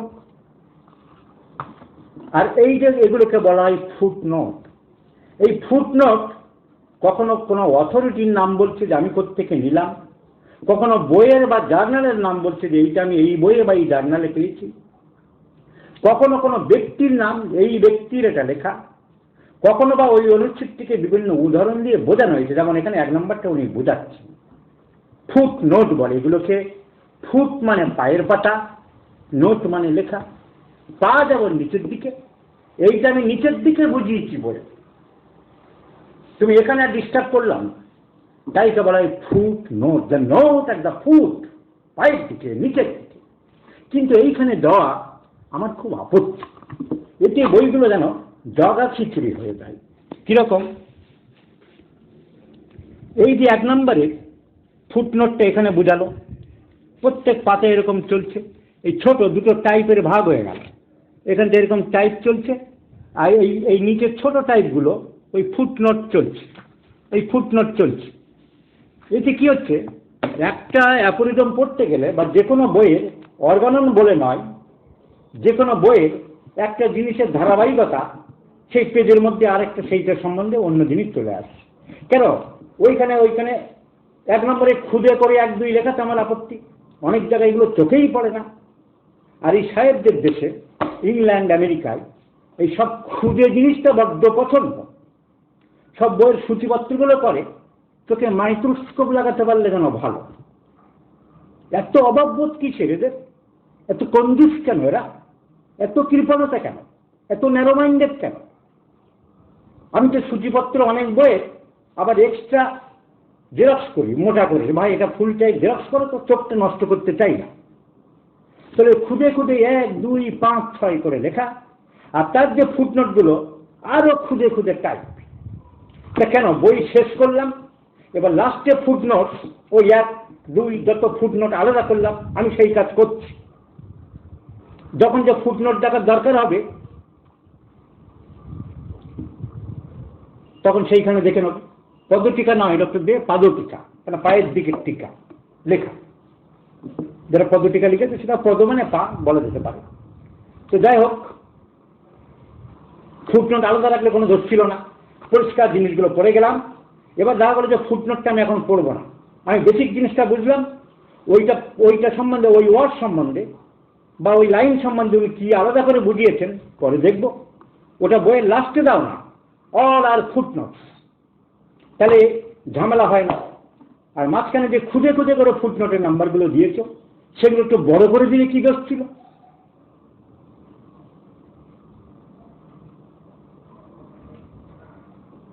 এইটা হলো আমার খুব আপত্তি। এখন এই অর্গাননের এই টোটাল বই ইন্ট্রোডাকশন আমরা শেষ করেছি।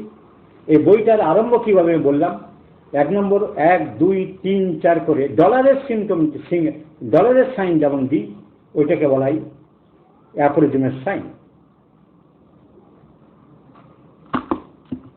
1, 2, 3, 4 করে লিখে গেল। মাঝখানে যদি 1, 2, 3, 4 খুঁজে করে থাকে, তার মানে ওইটা আমি আলাদা করে ডেসক্রিপশন করেছি নিচের দিকে, যেখানে পাবে হয়তো একই পাতায় 5টা হয়ে গেছে, কিন্তু 5টা তো এই পাতায় হলো না, সেই 5 নম্বরটা গিয়ে চলছে হয়তো 10 পৃষ্ঠার পরে চলে গেছে। এটা বোঝাতে এই ঝামেলা করার কি দরকার? লাস্টে এক জায়গায় লাস্টের দিকে পরপর ফুটনোটগুলো আমি দিয়ে দেবো। আমি সেই কাজ করছি সব বইয়ে। তো এটা আমার খুব অপছন্দ, আর এই মানেটা বুঝিয়ে দিলাম। এবার এই বইয়ের মধ্যে কি আছে, কেন, কি ব্যাপার? তাহলে আমি বলেছি বইয়ের সাইজ কিন্তু খুবই ছোট।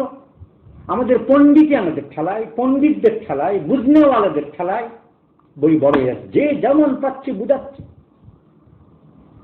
আমি তো এক লাইন দু লাইনে বুঝিয়ে দিয়ে যাবো, অত বোঝানোর তো কিছু নেই। যা বলে তার চেম্বারে রোগী নেই, তার কাজ নেই। সে নিজের, অনেকে রাজনীতির লোকেরা বাইরে গিয়ে বিরাট লেকচার দিচ্ছে, নিজের জীবনে পালন করে না। বাড়িতে কাদের মেয়েকে গরম খুন্তি দিয়ে পিটিয়ে গিয়ে নারী কল্যাণ সমিতির লেকচার দিচ্ছে, মেয়েরা আমাদের মায়ের মতন, মেয়েদের বাঁচাতে হবে। তার কাদের মেয়েটাকে ডাক করে দিয়ে চলে গেছে সকালবেলা। তা আমাদের রাইটাররা বেশিরভাগ এরকম, নিজে কি পালন করে, নিজে কি করে, কাজ করতে হবে, কিছু লিখতে হবে, কিছু বোঝাতে হবে। এই বোঝানো এক একজনের এক এক রকম। যেমন আমাদের এই গীতা ধর্মগ্রন্থ দেখো, জগদীশচন্দ্র ঘোষ একটা পুরানো দিনের লোক, তিনি একরকম ভাবে বুঝিয়েছেন। ঋষি অরবিন্দ একরকম বুঝিয়েছেন। সর্বপল্লী রাধাকৃষ্ণন যিনি রাষ্ট্রপতি ছিলেন তিনি বুঝিয়েছেন, তার অনুবাদ বোঝানো আছে। মহাত্মা গান্ধীর বোঝানো আছে। আবার লাস্টে শ্রীল প্রভুপাদ ইস্কনের, উনি বললেন যে কারোরটাই ঠিক না, আমি যথাযথ বুঝাব। উনি বৃন্দাবনে গিয়ে একটা ঘর বন্ধ করে 2-3 বছর থেকে উনি ওর নাম দিলেন গীতার অনুবাদ যথাযথ। ওর গণনে এই অনুবাদ যে যা পেরেছে করেছে। আমাদের হরিমোহন চৌধুরী সাহেব অনুবাদ করলেন, তার মধ্যে লিখছেন আমি আবার অনুবাদ এত থাকতে কেন, কারণ কোনোটাই আমার কাছে যথাযথ মনে হচ্ছে না। তো এইভাবে আমাদের অনুবাদের সংখ্যা, কেউ ত্রিগুণনাথ বন্দ্যোপাধ্যায় একটা বুঝিয়েছেন, দীর্ঘাঙ্গী সাহেব বুঝিয়েছেন, ইংরেজিতে এরকম ডাজেন সাহেব বুঝিয়েছেন। তা প্রত্যেকের বোঝানোর জন্যই বইয়ের সাইজ বড় হয়েছে। হ্যানিম্যানের বইয়ে কিছু বোঝানো নেই, অরিজিনাল বই ইজ ভেরি স্মল, আর ভয় পাওয়ার কিছু নেই। তাহলে অর্গানন লেখা 1, 2, 3, 4 করে স্ট্যান্ডা করে করে, মাঝখানে যে সংখ্যাগুলো আছে সেগুলো ফুটনোটগুলো নিচে বুঝিয়েছে। ফুটনোট যে সঙ্গে সঙ্গে পড়তে হবে তাও না, পরেও পড়া যাবে। এই বইকে এ মাথা থেকে ও মাথা পর্যন্ত যদি ভাগ করি, 2টো ভাগে ভাগ করতে পারি। হ্যানিম্যান কোথাও লেখেনি, আমরা পড়ে যা বুঝেছি 2টো ভাগে ভাগ করা যায়। একটা হচ্ছে থিওরিটিক্যাল পার্ট, আরেকটা হচ্ছে প্র্যাকটিক্যাল পার্ট। থিওরিটিক্যাল পার্ট কেন না, থিওরিক্যাল ব্যাপার স্যাপার নিয়ে আলোচনা করেছি। 1 থেকে 70 পর্যন্ত থিওরিটিক্যাল পার্ট আমরা বলতে পারি, আর 71 থেকে শেষ পর্যন্ত প্র্যাকটিক্যাল পার্ট। থিওরিটিক্যাল পার্ট কেন বলছি, ওখানে কি আছে? এর মধ্যে আছে হোমিওপ্যাথি বড় কেন, হোমিওপ্যাথি সুপিরিয়ার কেন, অন্যান্য কি চিকিৎসা ব্যবস্থা আছে, তার থেকে হোমিওপ্যাথি আলাদা কি, কেন আমি হোমিওপ্যাথি আবিষ্কার করলাম, এইসব অ্যাকশন অফ দ্য মেডিসিন কাকে বলে, ডিজিজ কাকে বলে, এইসব হচ্ছে theoretical. Merits and demerits of different modes of treatment. আর প্র্যাকটিক্যাল পার্ট 71 থেকে একদম শেষ 294 পর্যন্ত knowledge of disease, knowledge of medicine, case taking, ওষুধ কী করে পরীক্ষা করতে হয়, ওষুধের রিপিটেশন কখন কিভাবে করতে হবে, আমি আগে কিভাবে পরীক্ষা করেছিলাম, আমি ওষুধ তৈরি করতাম, এখন কিভাবে তৈরি করছি, এইগুলো হচ্ছে প্র্যাকটিক্যাল পার্ট। আলোচনা করব আমরা, সব ডিটেলস দেখাবো যে খুব ইজি জিনিস, আমাদেরকে এই বাচ্চাদের জুজু দেখানোর মতন পড়িয়ে শিখিয়ে আর বই লিখে লিখে জিনিসগুলো কঠিন করে দিয়েছে। অ্যাপরিজম, এই যে অ্যাপরিজমগুলো থাকে, হ্যানিম্যান প্রত্যেকবার যার বই সে কাটছাট করতে পারে, কোনোটা পরের বারে বাদ দিয়েছে, আবার একটা নতুন জুড়েছে, কোনোটার মাঝখানে কিছু রেখেছে, প্রথমে বাদ দিয়েছে, লাস্টে বাদ দিয়েছে, প্রত্যেকবারে উনি চেঞ্জ করেছেন। কোথায় কোন পাতায় কি চেঞ্জ করেছে, কোন লাইন চেঞ্জ করেছে, ফার্স্ট এডিশনে কোনটা ছিল, সেকেন্ড এডিশনে কোনটা দেয় বাদ দিয়েছে, আবার কোনটা জুড়েছে, এত সুন্দরভাবে এটিকে ডিসকাশন করেছে ডক্টর ডাজন। ভাবলে অবাক হতে হয়, এইসব লোকগুলো কি কাজকর্ম ছিল না? অ্যাপেন্ডিক্স বলে একটা চ্যাপ্টার অনেক বইয়ের পিছনে আছে, হ্যানিম্যানের লেখা না, ওটা ডাজনের লেখা। তার ভিতর সেটা দেখলে মাথা খারাপ হয়ে যায় যে কি পরিমাণ পরিশ্রম করতে পারে বাইরের লোকগুলো। এই অ্যাপরিজমে প্রত্যেকটা এডিশন জোগাড় করেছে, first edition, second edition, third addition. এই এডিশন ফার্স্ট এডিশনে এটা ছিল না, সেকেন্ড এডিশনে এই শব্দটা বাদ দিয়েছে, থার্ড এডিশনে আবার এই লাইন যোগ করেছে, ফোর্থ এত অ্যানালিসিস করেছে, এত ভালোবেসেছে হ্যানিম্যানকে তার বইপত্র, সেটার নাম হচ্ছে অ্যাপেন্ডিক্স। তাহলে অনেক বইয়ে 3টে পার্ট থাকবে। ইন্ট্রোডাকশন, হ্যানিম্যানের নিজের লেখা, মাঝখানের part the organ of medicine proper, আর যদি অ্যাপেন্ডিক্স থাকে বুঝতে হবে ওটা ডাজন, ওটা না দেখলেও চলবে, ওটা মাথা ঘামানোর দরকার নেই আমাদের। তাহলে আমি বলতে চাই যে থিওরিটিক্যাল হ্যানিম্যানের লেখা আজকের দিনে আর লাগে না। এখন মডার্ন মেডিসিনে এইসব জিনিস নেই, অ্যাবসলিউট উঠে গেছে, সব কিচ্ছু নেই। তখন ছিল তাই হ্যানিম্যান বুঝিয়েছে। তাহলে এই মাঝখানের পার্টকে আমরা 2 ভাগে ভাগ করতে পারি, 1 থেকে 70 পর্যন্ত থিওরিটিক্যাল পার্ট, 71 থেকে 294 প্র্যাকটিক্যাল পার্ট। প্রত্যেকটা লেখার মধ্যে ছোট ছোট সংখ্যা থাকলে সেটাকে আলাদা করে বুঝিয়েছে, ওটাকে বলা হয় ফুটনোট, আলাদা করে বুঝিয়েছে। ওটাকে আমি আলাদা করে আমার মতে প্রত্যেক বই শেষে আলাদা দেওয়া উচিত, এরকমভাবে প্রত্যেক পাতার ভিতরে নিচে ছোট ছোট করে করার এখন দরকার আছে। এই অ্যাপোরিজমগুলো উনি বারবার এদিক ওদিক করেছেন। ফার্স্ট এডিশন বের করেছিল 1810 সালে, যখন অ্যাপোরিজম ছিল 259। সেকেন্ড এডিশন 1819 সালে ঝড় ঝাপটার পরে যখন আবার বের করলেন, 59টা অ্যাপোরিজম বাড়িয়ে দিলেন। 59 অ্যাপোরিজম হ্যাজ বিন ইনক্রিজ, তাহলে সংখ্যা দাঁড়ালো 318। থার্ড এডিশন তার পরের 5 বছর পরে বের করলেন 1824 সালে, আবার 2টো বাড়ালো, অ্যাপোরিজমের সংখ্যা দাঁড়ালো 320। ফোর্থ এডিশন 1829 সালে সারপ্রাইজিংলি এনাফ, অবাক কাণ্ড, উনি 28টা অ্যাপোরিজম কমিয়ে দিলেন। কোনটা কোনটা অপ্রয়োজনীয় হয়তো তার থেকে কিছুটা নিয়ে অন্যের মধ্যে ঢুকিয়ে দিলেন, এইরকম করে কাটছাট করে 28টা কমিয়ে দিয়ে সংখ্যা করলেন 292। ফিফথ এডিশন বের করলেন 1833, আবার 2টো অ্যাপোরিজম বাড়ালেন, 294 দাঁড়ালো। আর সিক্সথ এডিশন যে ম্যানুস্ক্রিপ্ট 1842 সালে উনি কমপ্লিট করলেন, সেখানে আবার 3টে অ্যাপোরিজম আবার কমিয়ে দিলেন। যে বই আমাদের হাতে এখন আসে তার সংখ্যা হলো 291। ফিফথ এডিশনে 291টা aphorism. 1, 2, 3 first edition, second edition, third edition, 1810, 1819, 1824 কোনো অ্যাপোরিজম এদিক ওদিক করেছে, কিন্তু নতুন জিনিস কিছু ঢুকায়। যে জিনিসটা আমি নতুন কথা বলছি, নতুন একটা থিওরি দিচ্ছি, তা উনি বলেন দিলেন ফোর্থ এডিশন 1829 সালে। কি জিনিস দিলেন? কারণ তার আগের বছর 1828 সালে উনি থিওরি অফ ক্রনিক ডিজিজেস আর মায়াজম বলে যে সিদ্ধান্ত অনেক দিন থেকে ভাবছিলেন যে রোগের কারণ মায়াজম, সাম দূষিত জিনিস, বিশেষ করে সোরা।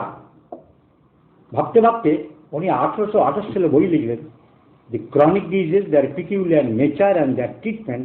সেখানে উনি একটা ইন্ট্রোডাকশন, ওই যেমন অর্গানের ইন্ট্রোডাকশন ছিল, তার ভেতরে কিছু ওষুধ ঢুকালেন ওই বইটির মধ্যে, আর ইন্ট্রোডাকশনে মায়াজমের কথা বললেন। তাহলে 1828 সালে যেটা তিনি আলাদা বইয়ের মধ্যে ঢুকালেন, পরের বছর 1829 সালে ওটা অর্গাননে ঢুকিয়ে দিলেন ফোর্থ এডিশনে। তো ফোর্থ এডিশন 1828 সালে উনি মায়াজম প্রথম ঢুকালেন। আর ফিফথ এডিশন 1833 সালে উনি ঢুকালেন ভাইটাল ফোর্সের থিওরি। বলে শরীরের একটা দারোয়ার আছে, একটা ইমিউন পাওয়ার আছে, দ্যাট ইজ ভাইটাল ফোর্স, জীবনী শক্তি। জীবনী শক্তি ছাড়া জীবন চলে না, কাষ্ঠখণ্ডের মতো নয় মানুষ। This vital force is capable of normal function and normal সেন্সেশনস of the body. Vital force ছাড়া মানুষ মৃত। চিকিৎসা যদি করতে হয় ভাইটাল ফোর্স করতে হবে, জীবনী শক্তি করতে হবে। আর কি বললেন? ড্রাগ ডাইনামাইজেশন। ওষুধ আমি আগের মতন আর ওইরকম ক্রুড ডেটে দেবো না, ওষুধগুলোকে শক্তিশালী করতে হবে, পোটেন্টাইজ করতে হবে। তাহলে আমরা কি জানলাম? আমরা জানলাম হ্যানিম্যানের অর্গানন বই 1810, 1819, 1824, 29, 33 এবং 42 সালে উনি লিখলেন। কাটছাট করলেন অ্যাপোরিজম। প্রথমে যা ছিলেন সেকেন্ড এডিশনে খুব বাড়িয়েছিলেন, তারপর আবার কমতে কমতে 5-2 একটা এদিক ওদিক করতে করতে লাস্টে 291 সিক্সথ এডিশন দাঁড়িয়ে আছে। ফোর্থ এডিশনে গিয়ে উনি 1829 সালে মায়াজমের কথা তুললেন। ফিফথ এডিশনে গিয়ে ভাইটাল ফোর্স এবং ড্রাগ ডাইনামাইজেশনের কথা বললেন। আর সিক্সথ এডিশনে গিয়ে ভাইটাল ফোর্সকে ফোর্স শব্দ বাদ দিয়ে উনি বললেন ভাইটাল প্রিন্সিপাল।